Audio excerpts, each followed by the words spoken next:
we get some additional attendees that are joining in, we'll go ahead and get started. To welcome everybody, again, it's great to see some familiar and some new faces with us here today for our first Tennessee Association of Museums webinar, informative webinar for 2024 following our conference there in Murfreesboro. And today we are glad to have Paul McCoy, who's Deputy Director of Grants and Public Programs, as well as Melissa Davis, the Director of Grants and Public Programs from Humanities, Tennessee, with us today.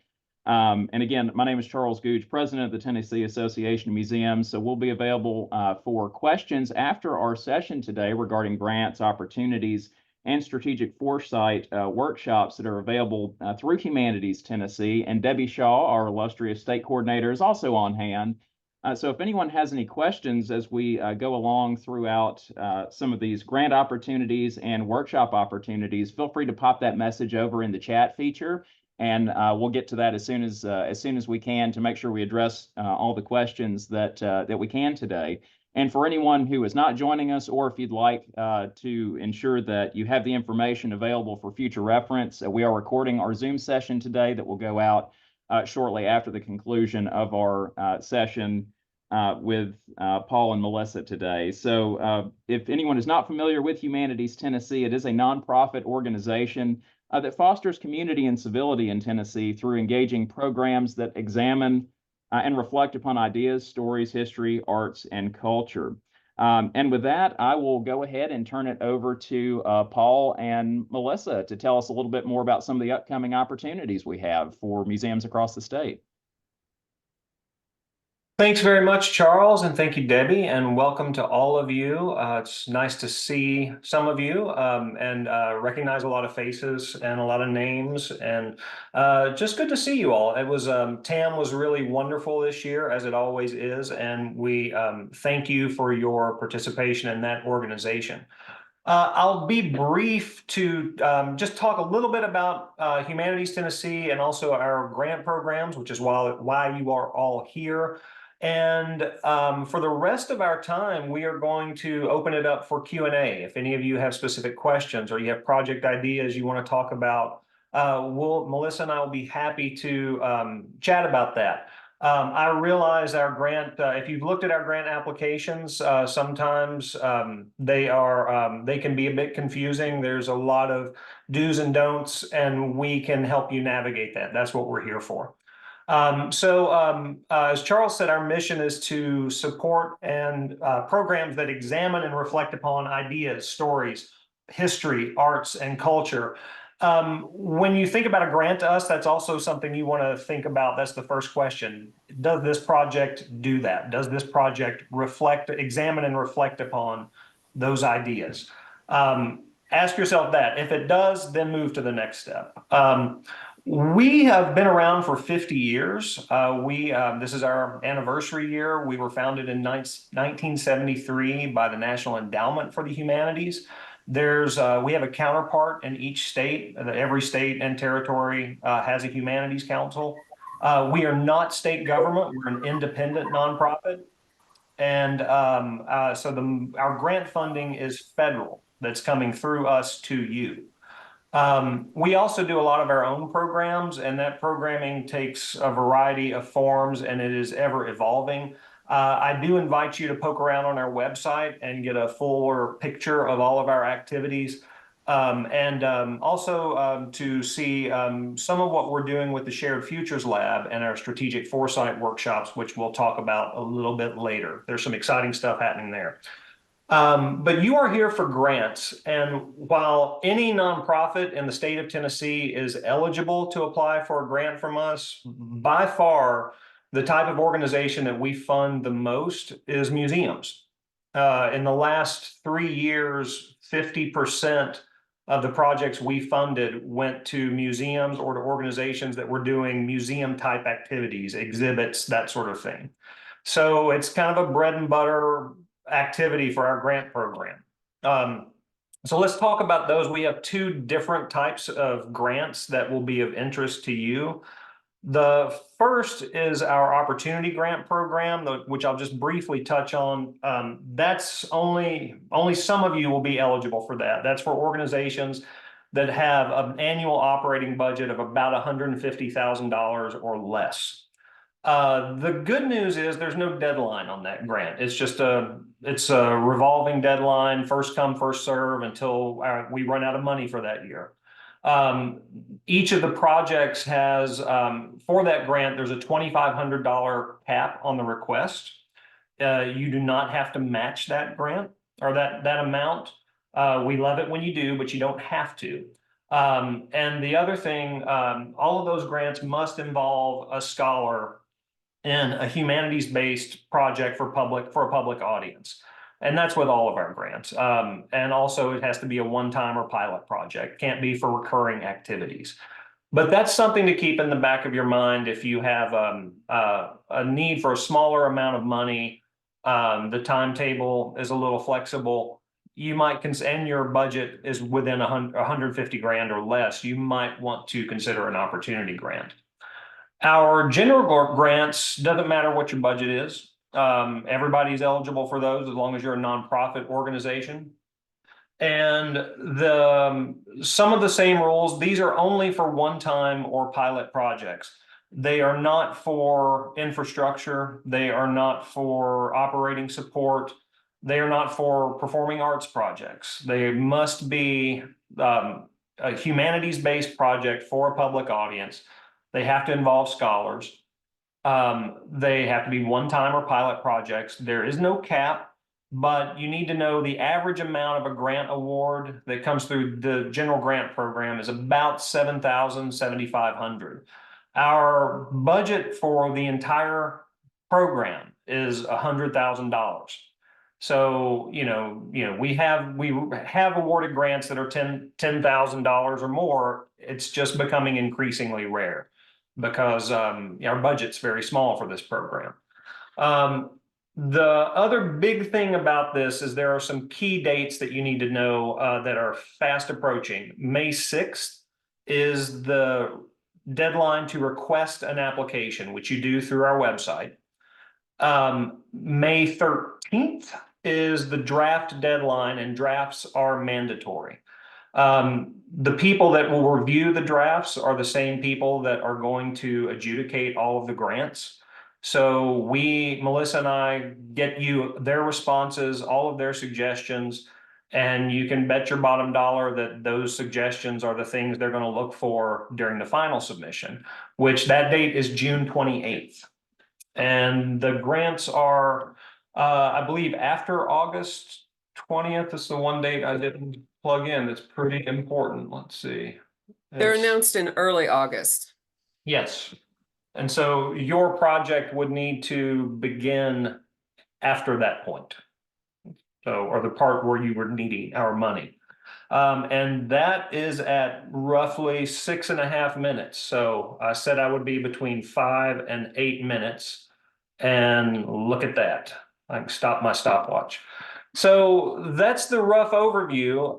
And the rest of the time, if it's all right with you, Melissa and I will do some Q&A and answer some questions. Do we have anything? I haven't even been looking at the chat. Do we have questions already? We've had one. Oh, sorry. Go ahead, Melissa. I just wanted to add one thing about the grant program. So we have retooled our entire application process. It's now completely online. And we've also reoriented the focus of the applications based on some evaluation and strategic planning work that we've done. So the focus is very much now about how your project fosters Humanities Tennessee's core values. There are 5 core values. Okay, let me see if I can remember them. Equity, shared knowledge, civility, empowerment, and what other one? The grant application, which you can see, will ask you specifically about how at least 3 of these values are being cultivated and increased among your audience. So it's very much about the impact that you're trying to make with this project. So when you sit down and think about, the project itself, I know it's very, we all think about the details and the cost and the this and the that and the nuts and bolts.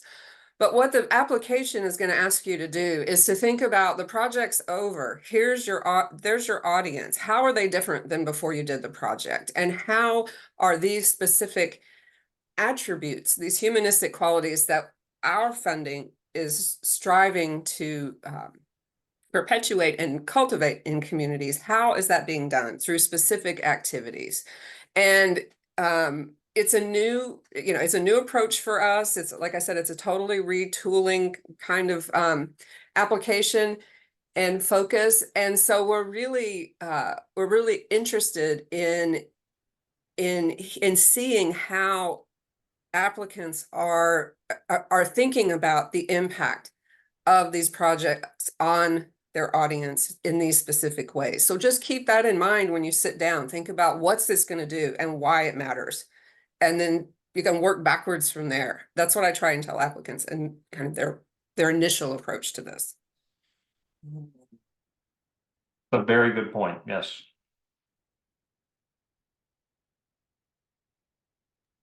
All right, Paul, we've had one question pop up from Molly Randolph. For the operating budget, if you're part of a larger organization like a university, do you need to use your gallery's operating budget or the university as a whole?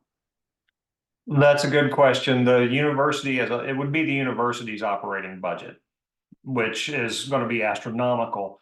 I would also encourage you, Molly, to consider if you were to apply, consider going through a partner other than the university. And the only reason I ask that is that, for the relatively small amount of money we're talking about, university is going to take a huge chunk of that for what's it called?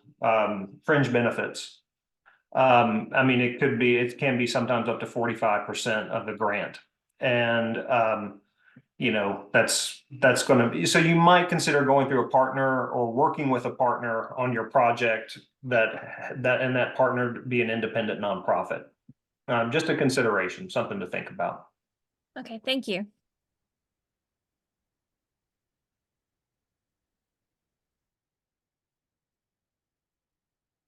We could also do like maybe hand up questions if somebody doesn't want to type in the chat. Oh, we just got one. Would you be willing to go into a little bit more detail on types of past projects that have been funded? Sure. Well, one thing you can look at our website. There is, if you go up to the top of the page where it says grants and pull down, you'll see Grants Archive, Tennessee Stories. And there are 6 projects up there that we funded in the last 3 years. 3 of which are museum projects. Yes, 3 of which are museum projects. One's a documentary film, 2 are documentary films. But you can look at some of those projects. There's a couple, the Morton Cabin project at the Nashville Zoo.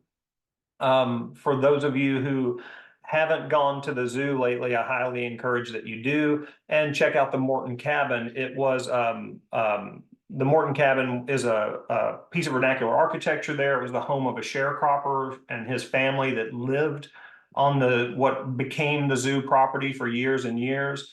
And they did a wonderful exhibit inside that cabin for visitors to go through and learn about the family, learn about sharecropping, and importantly, to learn about the descendants who came from that family in Nashville. When they opened it, they had a descendant reunion, and over 100 descendants came, if memory serves correctly. And it was a very big deal, an important day. I remember one young man who, when he was in high school, worked at the zoo, and it turns out he had no idea that was his great uncle's home. And so, I mean, it was just this really amazing day, but our grant funding helped support the creation of that exhibit. A museum scholar was brought in. It helped fund some of the panel work, I believe. There's another exhibit touring right now called King Iron, which you can see a little bit of on our website. It's a panel exhibit, but it talks about the enslaved furnace workers in Middle Tennessee who worked on the iron furnaces, and also heavily involves descendant communities, and it's a great exhibit there. The other exhibit or museum project you can read about on our website is Making Memphis, 200 Years of Community. That was an exhibit done by Mosh, formerly known as the Pink Palace, Museum of Science and History in Memphis. And it's a really great exhibit that was something that we helped fund, I believe, some scholarship on, as well as some of the mechanics part of the exhibit. All right, we've had two different questions come in. One was, please explain scholarly involvement further, and then the next one was describe the scholar requirements. So I figure those are kind of together. I can talk about the scholar requirements, and Melissa, I think there's one here about a neighborhood association that you might want to field. So the scholar requirements, think of this in two different parts. All of our projects need to have a scholar attached to them in an advisory or consultant or heavily involved in the project. The scholar needs to have a master's degree or higher in the field relevant to the project.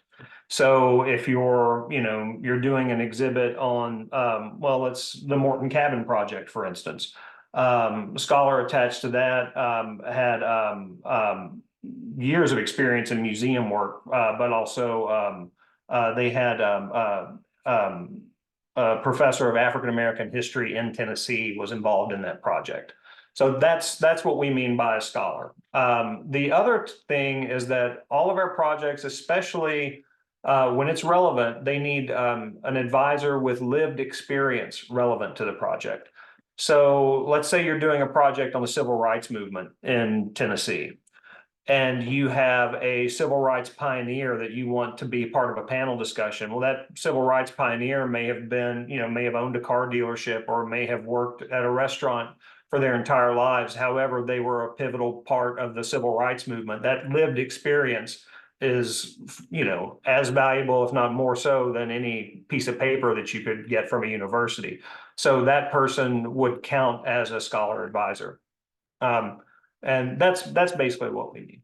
Yeah, another good example of the community expert is the State Museum's Rosenwald exhibit project and the associated programming. The symposium, which we helped fund, involved alumni from Rosenwald schools all over Tennessee converging together at the museum for public programming. And, they're not otherwise associated with the museum, but their experiences sort of were very fundamental to understanding the experience and the significance and the legacy, which that whole project was sort of built around.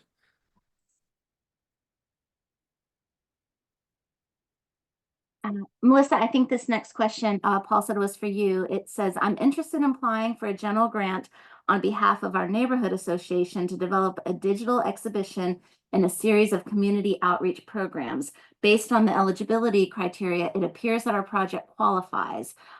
Is this correct? Yes, and I have your request. I just got it That's from me. Yes, and I will respond to your request later today in a thorough manner. But one thing to keep in mind when you're doing digital projects is, yes, they are eligible technically, but they need to be competitive also. And for that to happen, you need to focus on the fact that although it's digital, we don't fund archives. So the creation and digitization of materials for an archive is not something that we support. The digital project, if you're using the word exhibition, it does need to be an exhibition, meaning that the digital images and of whatever you're using are there to support the narrative that you're sharing, rather than just an archive where people have access to things. So that's the crucial difference between what's eligible and what's competitive. But yeah, of course, a neighborhood association is a perfect example of an eligible applicant. All right, next question. He says, if I have a master's in World War II studies and I've been in the USNR living history for 30 years and an academy graduate, does that meet the requirements for World War II related projects? Master's in World War II studies, is that what you said? Yes. Then yes, it would. The other thing to remember though, and this is something that we are asked a lot. A museum will call and say they want some funding for an exhibit. And when we start to talk about scholars, the curator who works at that museum will say, well, I have an advanced degree in this. That doesn't count in this case because you already have the expertise. You don't, and the way we would look at it is that you don't need our help. You already have that expertise. So it has to be someone from outside your organization that you're bringing in. Now, certainly you're obviously going to be involved in the project, but you would need to bring someone else outside in to help you work on the project that would count as the scholar. I've got one more to that. For clarification, the scholar can be either the master's degree or lived experience, or the master's degree is mandatory, but you can also have a second advisor with lived experience. So is it, they have to be together, separate? You see that it's toward the end. It's for both. You have to have both. You have to have scholars with advanced degrees, and you have to have community experts. Is that? If you're doing a project that is historical to the point where there isn't a living community expert in that matter, then that I think that requirement is waived at that point. But yeah, if you're talking about something that's, the neighborhood association, for instance, is a good example. You need somebody that lives in the neighborhood, that knows the neighborhood, that can, point to a corner in the neighborhood and say, this was here, this was here, this was here. Okay, and Judy also asked if we're wanting to do a reenactment and ask for a grant. I need a master's ? But I think what you just said kind of explains that out. But if you want to go into that a little bit more. It's also important, we don't fund reenactments. That's more like a performance, is the way we look at it. Like living history, the one thing that it's the way it's written in our guidelines is that the humanities content has to be sustained critical engagement with the subject matter. Most reenactments and living histories that I've been to, I've thoroughly enjoyed them all, but you're talking about like 5 minutes at a station, maybe 10. And it's not really the kind of thing that we can fund. And it's there's a performative element that is super cool. It's just not what we can fund. Thank you. I've got one. Can the exhibit travel? Yes, in fact, the King Iron project, I'm pointing over here like you can see my second monitor. So sorry, but the King Iron project was designed from the ground up to be a traveling exhibit within the state. And some of our funding, I believe, is going to support moving that from one place to another. Yeah, we've also done I think the Gore Center, which is the archives that's at MTSU. They did a traveling exhibit a few years ago about I believe it was the 50th anniversary of the National Register or the National Trust. The Preservation Act. Thank you. Thank you. The Historic Preservation Act of 1966. Is that right? Gosh, I'm just all over the place today, but I think that was right. But that exhibit traveled across the state, and we funded that with grant support. A follow-up, would the grant support an existing exhibit traveling in from out of state? Yes, we have done that before as well. Bringing in touring exhibits that can come in. Yes, we have done that. Depends on the exhibit, depends on the, there's all of these questions, I should say, all of these answers, there's the caveat that yes, but, yes, and it depends on, lots of other factors involved. But yes, we have funded traveling exhibits. There's a museum in Humboldt, Tennessee, the Stegall Museum. It's a very small museum. Their annual operating budget is well under $100,000. But over the years, we have supported bringing in I'd say half a dozen exhibits from other places that they bring in and set up there in their museum, and they do good programming with them. So that's pretty common. All right. One question is, would the grants, nope, that was the wrong one. Would the grants have funds available for relocating a museum? She says their museum is on private property and moving to a building so it can be a better location for schools and communities. It's a great idea, but I'll refer you back to our annual allocation for our grants. It's $100,000. And so that's just not enough money for us to do that kind of project. That's an infrastructure project, an operating cost. I will tell you though, this last year, for the first time that I can remember, and I think probably the first time ever, the state of Tennessee offered infrastructure support to museums around the state through the state museum. Debbie Shaw there was in charge of that project. It was one of the best things I've ever seen happen in the state. So maybe they'll get to do that again. Let's hope so. Cross our fingers, and yeah. Let's see. Another question came up that actually I'll answer. They asked, when will the recording of this be available? Just so everybody knows, hopefully within a few days. TAM President Charles Googe is going to do all the electronic mastery of getting that kind of uploaded onto our website, and we'll send out a link, but it shouldn't be more than a few days.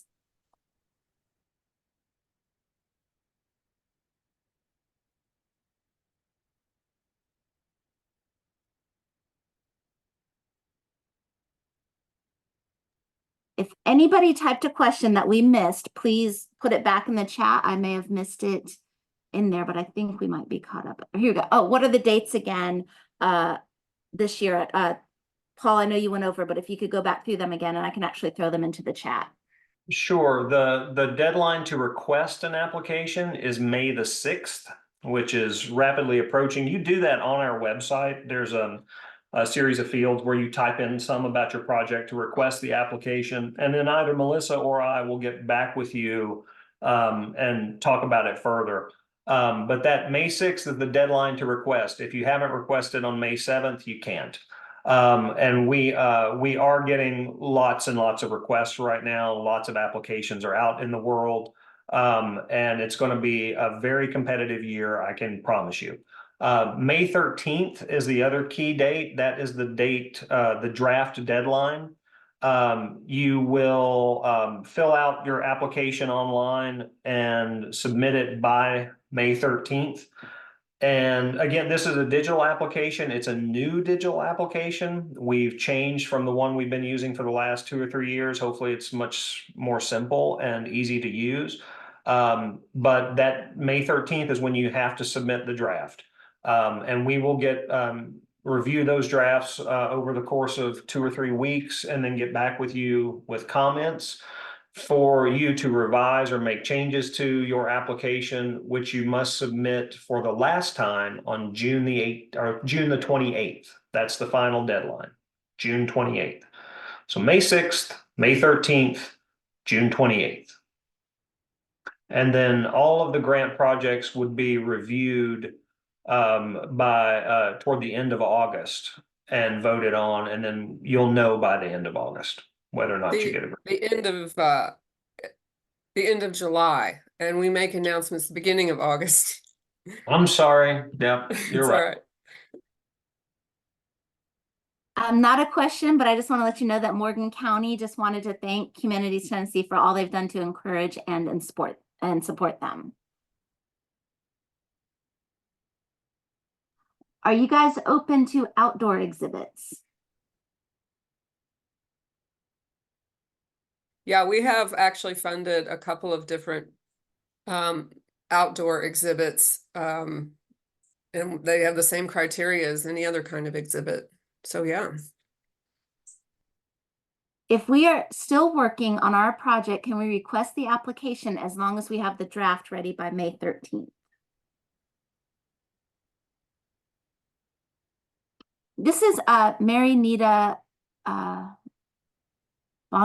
I'm sorry if I say your name last. If you need to unmute to maybe expand on that question a little bit, please feel free to do so. We're kind of heading down one path, and now we think we need to change. And so we would like to find a project that would really fit in the humanities criterion. And we can probably do that in the next couple of days, but I was just wondering if I could go ahead and request application, and then knowing that I have to have it, you know, the draft ready by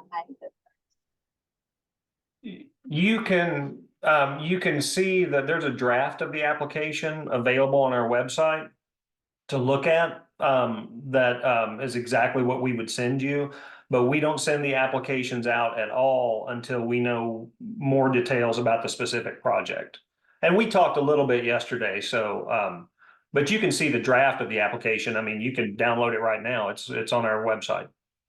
Thank you. Sure.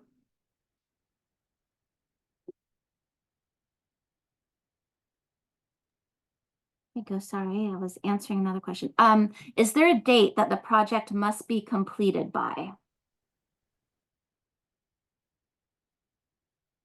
No, not necessarily. I mean, we want you to have an end date in mind, but it doesn't have to be like within that fiscal year. These are for, somebody asked at some point, is this a 2025 grants for fiscal year 2025? So but that doesn't mean it has to wrap up in the end of June next year. You know, we've funded grants that might have a 2 or 3 year window. So that's not uncommon. We had one question saying, is this for 2025 grants, or is this projects that would be starting in 2024? The project start date just has to be after the beginning of August. And the end dates, like Paul said, those are determined by the applicant, depending on the project.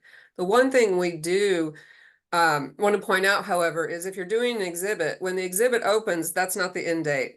You need to have the end date occur after a period of time of your choosing, during which the audience will actually view it and interact with it and be transformed by it, right? Because as I said, that impact and the inculcation of those values is a primary importance for the application. So when you're thinking about when you want your end date, include the audience participating in what you're trying to do for them.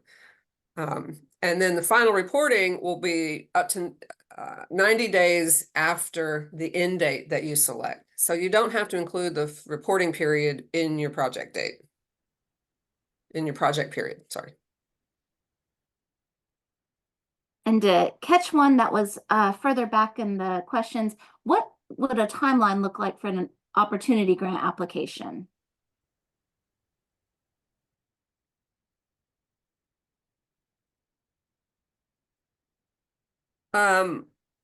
Well, we accept those all year round. We have a maximum, just FYI, we have a total budget of $30,000 for the opportunity grants in any given year. And the turnaround time for that is usually pretty quick. We encourage people to submit 6 to 8 weeks ahead of their project. Then Paul and I review it, and just like we do the regular grants, and we will provide suggestions for feedback, for red flags, for things to change. Our goal with the opportunity grants is to approve them and get them to a place where they're approvable if they're an eligible project. And so usually the turnaround time, you know, the draft period notwithstanding, is only a week or so. So it's designed to be nimble and responsive and build on momentum. So it's very minimal. All right. Another one said, would it be possible to apply for both the general grant and the opportunity grant simultaneously to enhance the funding prospects for our proposed digital exhibition and community outreach programs? No. Let me clarify on that. For example, if we don't get that's general grant funding, but can we eligible to apply for opportunity grant? So it was separate. I don't want to just to make combine those funds, but just either this one or another one. I see. So if you're asking if you apply, if you don't get the general grant, would you still be Right, eligible to correct. apply? I see. Mhm. You would be eligible to, assuming you qualify for the opportunity grant, you would be eligible to reapply, but there might have to be, if your grant was, if you don't get the general grant, there might be, you know, whatever the reasons were, you would have to be fixed before you apply because it's the same guidelines for each grant. Okay, would it be possible to apply for both grants at the same time? Just in case I will get one of them. Wouldn't recommend you do that. Uh-huh. Yeah. Yeah, just if yeah, it's because it's basically the applications are a little different, but not substantially different in terms of the content and the project design. And so if you didn't get one, you're not going to get the other. There would have to be some sort of revision. So I would do, and I think, you know, I think you and Melissa are talking at some Mhm. point. So you can get more into the nitty gritty of the grant Okay. for the Thank potential you. project, but Mhm. yeah.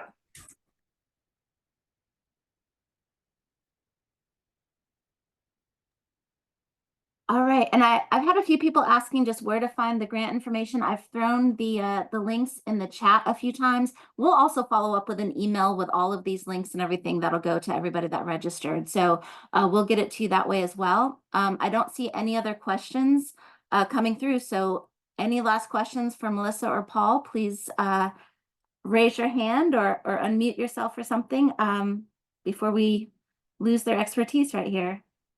Hey, real quick before we move on a little bit, there is not an application fee. No, I saw that question come across. There is not one.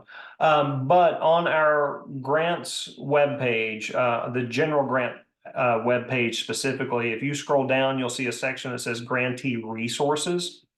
And that's a really important place to begin because like I was talking with Mary Nita there a minute ago, you can find a draft of the full application there where you can look at it, see what all's in store for the grant project, but you can also find the budget instructions.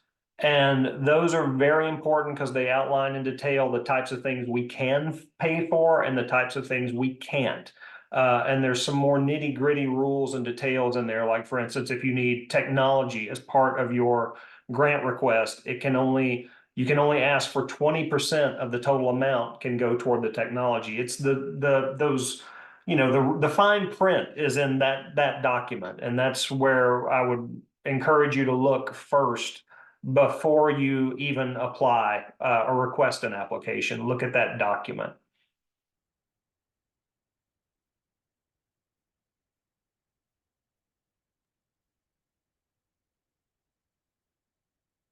All right. Thank you so much. Did you guys want to talk about your strategic foresight workshops a bit before we close out? Absolutely. Thanks, Debbie. I'd like to invite all of you to attend one of a series of strategic foresight workshops that we are offering across the state for the third week in August of this year. The link to information about this I see is just now in the chat, also on our website, dates and a little bit more about the workshop. It's part of our new initiative of the Shared Futures Lab, and the strategic foresight workshops will be led by Elizabeth Merritt of the American Alliance of Museums, who's also the founder and director of the Center for the Future of Museums. And the workshop is one day, and it is very sort of hands-on, activity-driven exploration of how to read the signs of what will come in order to prepare organizations to